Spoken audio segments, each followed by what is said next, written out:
ರೋಗ ಅಂತ ಹೇಳಿದ ತಕ್ಷಣ ಅವರೇ ಮನೆ ಮದ್ದುಗಳನ್ನು ತೆಗೆದುಕೊಳ್ಳೋದಕ್ಕೆ ಶುರು ಮಾಡ್ತಾರೆ. ಸೊ ಅದರಿಂದ ಯಾವ ರೀತಿಯ ಎಫೆಕ್ಟ್ ಉಂಟಾಗತ್ತೆ ಅಂತ? ಸೊ ಈಗ some skins are like very sensitive ಅಂತ ಹೇಳ್ಬೋದು. ಲೈಕ್ ಆಯಿಲಿ ಸ್ಕಿನ್ನ ನೋಡ್ತೀವಿ ಅಥವಾ ಸಮ್ಟೈಮ್ಸ್ ಡ್ರೈ ಸ್ಕಿನ್ನ ನೋಡ್ತೀವಿ, ಮಿಕ್ಸ್ ಟೈಪ್ ಆಫ್ ಸ್ಕಿನ್ನ ನೋಡ್ತೀವಿ. ಸೊ ಕೆಲವ್ರಿಗೆ ಅವರೇ ಒಂದು ಎಕ್ಸ್ಪೆರಿಮೆಂಟ್ ಮಾಡ್ತಿರ್ತಾರೆ. ಕ್ರೀಮ್ಸ್ ಇರ್ಬೋದು ಅಥವಾ ಹಲವಾರು ಒಂದು ಅಡ್ವರ್ಟೈಸ್ಮೆಂಟಲ್ಲಿ ತೋರಿಸುವಂಥ ಫೇಸ್ ವಾಷಸ್ ಇರ್ಬೋದು.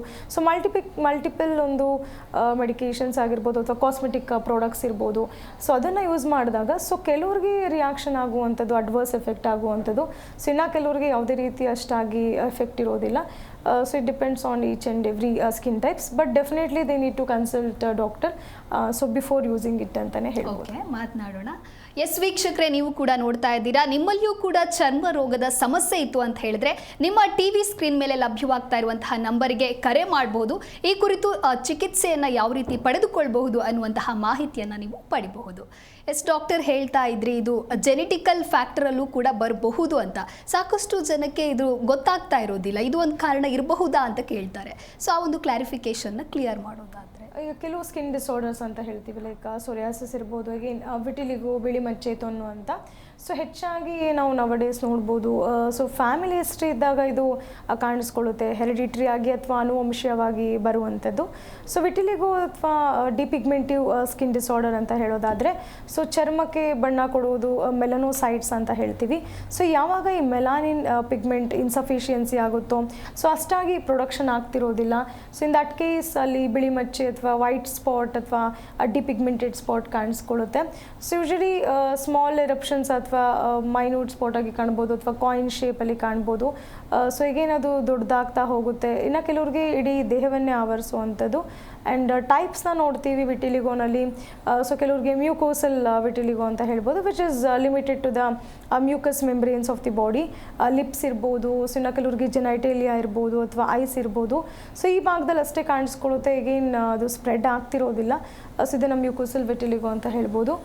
ಸೊ ಇನ್ನು ಕೆಲವರಲ್ಲಿ ಸೆಗ್ಮೆಂಟಲ್ ಅಥವಾ ಸಿಮಿಟ್ರಿಕಲ್ ವಿಟಿಲಿಗೋ ಅಂತ ಹೇಳ್ತೀವಿ, which is like equally both the parts of the ಬಾಡಿಗೆ ಎಫೆಕ್ಟ್ ಆಗಿರುತ್ತೆ. ಎರಡು ಕಾಲಿಗೆ ಒಂದೇ ಸಮನಾಗಿ ಪ್ಯಾಚಸ್ ಸ್ಪ್ರೆಡ್ ಆಗುವಂಥದ್ದು ಅಥವಾ ಎರಡು ಕೈಗೆ ಒಂದೇ ಸಮನಾಗಿ ಪ್ಯಾಚಸ್ ಸ್ಪ್ರೆಡ್ ಆಗುವಂಥದ್ದು. ಸೊ ಇದನ್ನು ಸಿಮಿಟ್ರಿಕಲ್ ಅಥವಾ ಸೆಗ್ಮೆಂಟಲ್ ವಿಟಿಲಿಗೋ ಅಂತ ಹೇಳ್ತೀವಿ. ಸೊ ಇನ್ನು ಕೆಲವರಲ್ಲಿ ಜನರಲೈಸ್ಡ್ ವಿಟಿಲಿಗೋ ಅಂತ ಹೇಳ್ಬೋದು, ಅಂದರೆ ಸ್ಮಾಲ್ ಸ್ಪಾಟ್ ಆಗಿ ಶುರುವಾಗುತ್ತೆ. ಸೊ ತದನಂತರ ಅವ್ರಿಗೆ ಇಡೀ ದೇಹವನ್ನೇ ಆವರಿಸುವಂಥದ್ದು.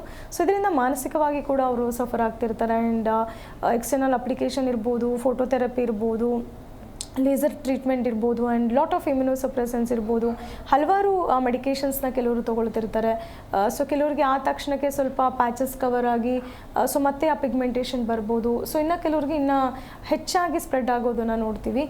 ಸೊ ಈಗೇನು ಡಿಪೆಂಡ್ಸ್ ಯಾವ ಕಾರಣದಿಂದ ಅವ್ರಿಗೆ ಬಂದಿದೆ ಅಂತ ರೂಲ್ ಔಟ್ ಮಾಡೋದು. ಸೊ ತದನಂತರ ಅವ್ರಿಗೆ ಹೋಮಿಯೋಪತಿನಲ್ಲಿ ಕಾನ್ಸ್ಟಿಟ್ಯೂಷನಲ್ ಟ್ರೀಟ್ಮೆಂಟ್ ಕೊಡೋದ್ರಿಂದ ಫರ್ದರ್ ಒಂದು ಸ್ಪ್ರೆಡ್ಡಿಂಗ್ನ ಅವಾಯ್ಡ್ ಮಾಡುವಂಥದ್ದು. ಆ್ಯಂಡ್ ಇರೋ ಜಾಗದಕ್ಕೆ ಮತ್ತೆ ಮೆಲನೋಸೈಟ್ ರಿಕರೆನ್ಸ್ ಆಗಬೇಕು, ಮತ್ತೆ ಅದು ಉತ್ಪಾದನೆ ಆಗಬೇಕು ಅಂತ ಹೇಳಿದಾಗ it will take its time ಅಂತ ಹೇಳ್ಬೋದು. ಓಕೆ, ಜಿ ಕನ್ನಡ ನ್ಯೂಸ್ ಈಗ ನಿಮ್ಮ ಮನೆಯಲ್ಲೇ ನೋಡಿ, ಎಲ್ಲ ಕೇಬಲ್ಗಳಲ್ಲಿ ಈಗ ಲಭ್ಯ.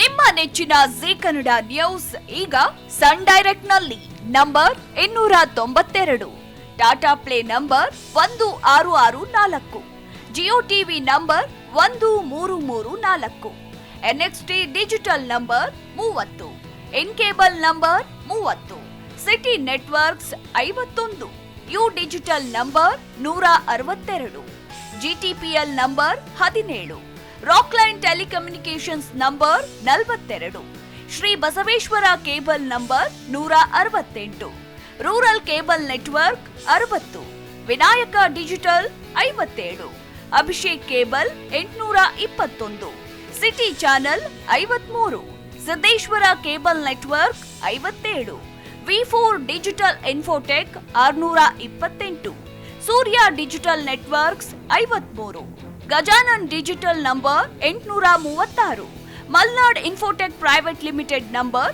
56, Metrocast number 830, Victory digital number 167ರಲ್ಲಿ ನೋಡಿ ಆನಂದಿಸಿ.